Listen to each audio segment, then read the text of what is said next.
So I've had quite a few interesting jobs in my life. I've been an English as a second language teacher overseas, a dishwasher, a European barback.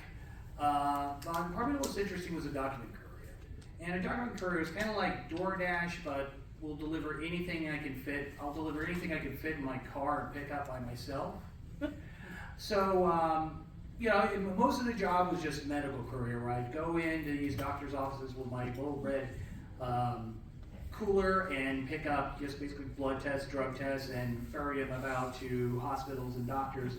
And of course, the document courier one where I just do paperwork. So, but I've had a few interesting deliveries, like a prosthetic leg. I've done some emergency catering a few times.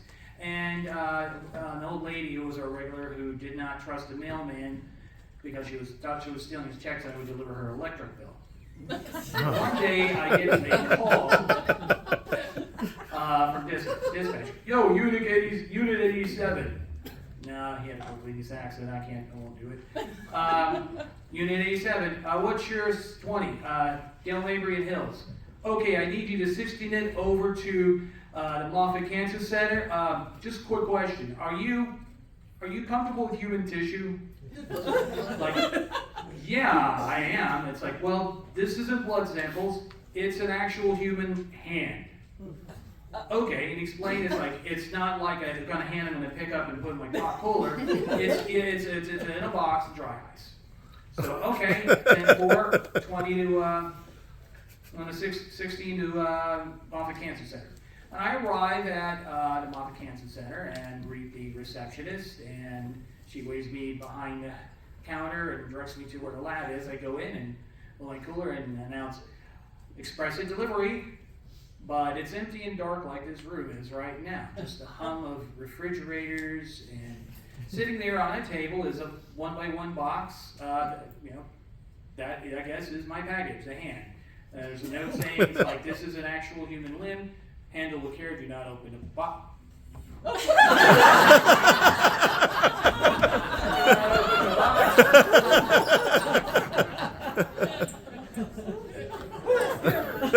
thought I was getting taller. Woo! Human hand. Human hand. Actual human hand. Anyway, I take this hand, the box is cold to the touch. So I carry it with extreme care, like it was a real person, because it was. And I get to my truck and I put it in the cab, and for good measure, I seatbelted in.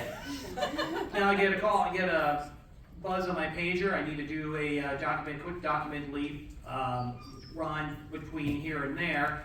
So I go to the destination, which is this, and I see this very impatient paralegal with a stack of boxes yay high.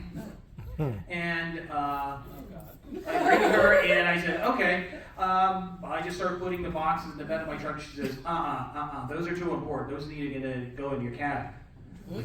Okay, so that's not my first rodeo with this. So I just start putting the boxes in, playing Tetris with it, take the hand box, put it on the ground for a minute, and then put just rearrange everything, get all the boxes back in the cab, and then I 16 it to the destination.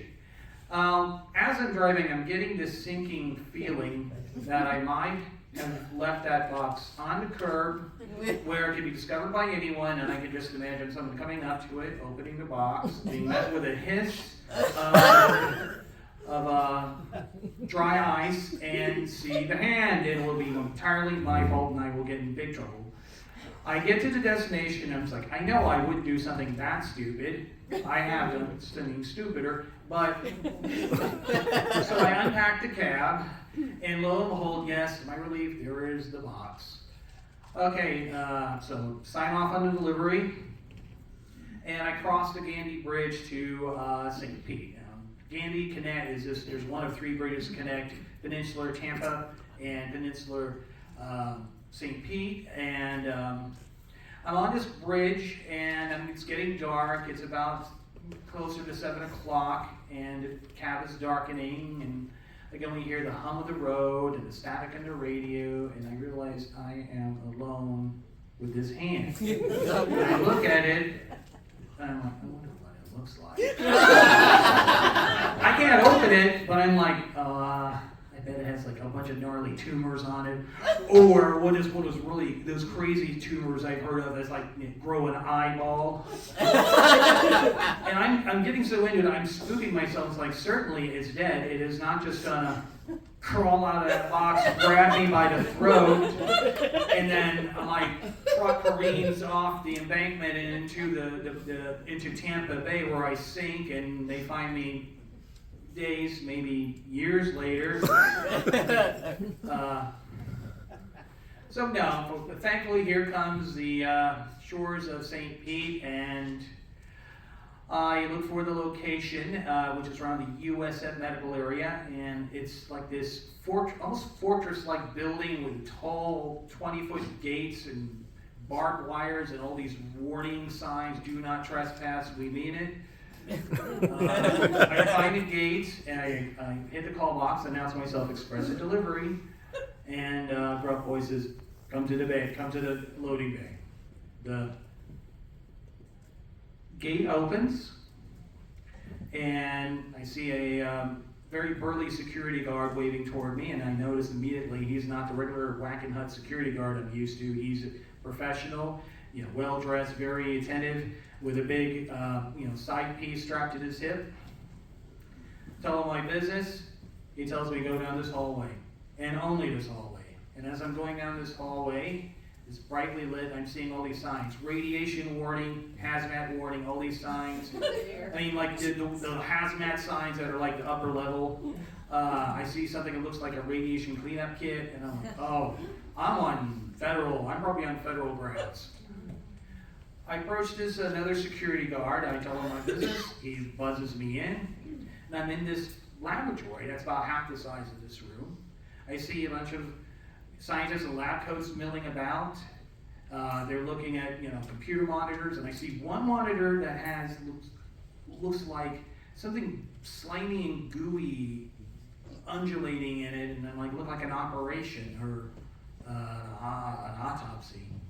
So one of the scientists called for somebody, and this old man hobbles out, slick black hair, and he looks up at me, and he's wearing these thick glasses, but one of the lenses is darkened.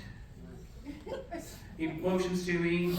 I hand him a box, and this box, which I had cared for all day, he just throws it over on the counter and signs the slip on it, and then waves me away. And then I'm back in my truck. I radio dispatch, tell him I'm punching out for the night, and I turn off my radio. But sometimes around Tampa Bay, I would see people missing limbs. I kept wondering, it was like, did we send that Pete DoorDash their limb to this destination where this one-eyed scientist is cutting it open with under a monitor?